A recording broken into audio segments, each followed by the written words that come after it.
Catholic Daily Mass Readings, July 13th, 2024, Saturday of the 14th week in Ordinary Time.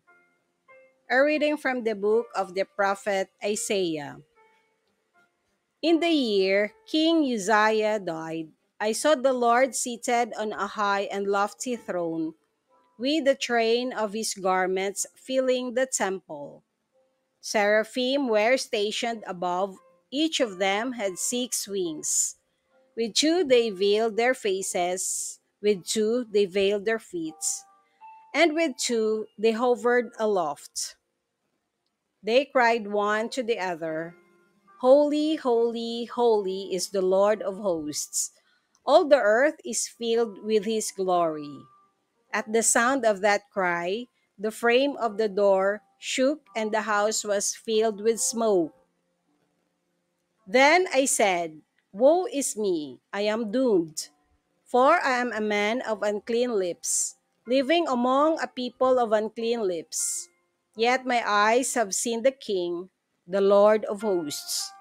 Then one of the seraphim flew to me, holding an amber that he had taken with tongs from the altar.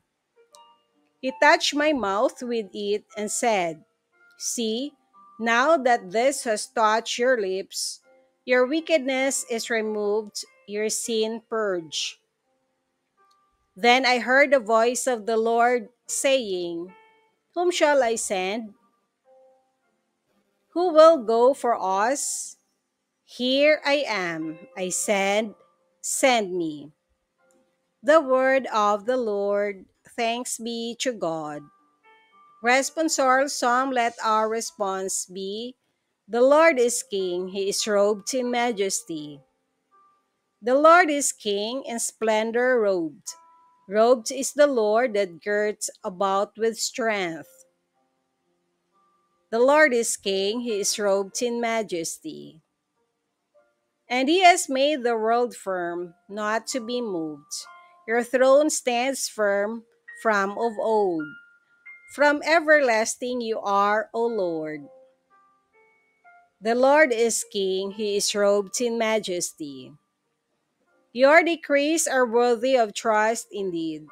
Holiness befits your house, O Lord, for length of days.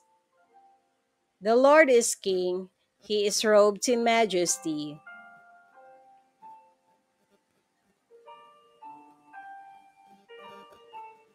A reading from the Holy Gospel according to Saint Matthew.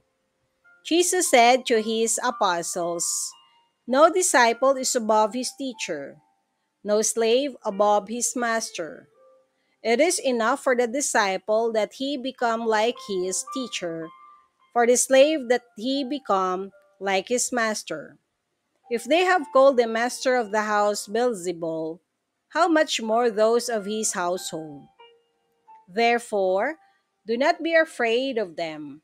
Nothing is concealed that will not be revealed, nor secrets that will not be known.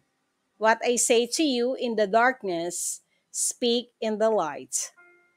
What you hear whispered, proclaim on the housetops. And do not be afraid of those who kill the body but cannot kill the soul. Rather, be afraid of the one who can destroy both soul and body in Gehenna. Are not two sparrows sold for a small coin? Yet not one of them falls to the ground without your Father's knowledge. Even all the hairs of your head are counted. So do not be afraid. You are worth more than many sparrows. Everyone who acknowledges me before others, I will acknowledge before my heavenly Father. But whoever denies me before others, I will deny before my heavenly Father. The Gospel of the Lord. Praise to you, Lord Jesus Christ.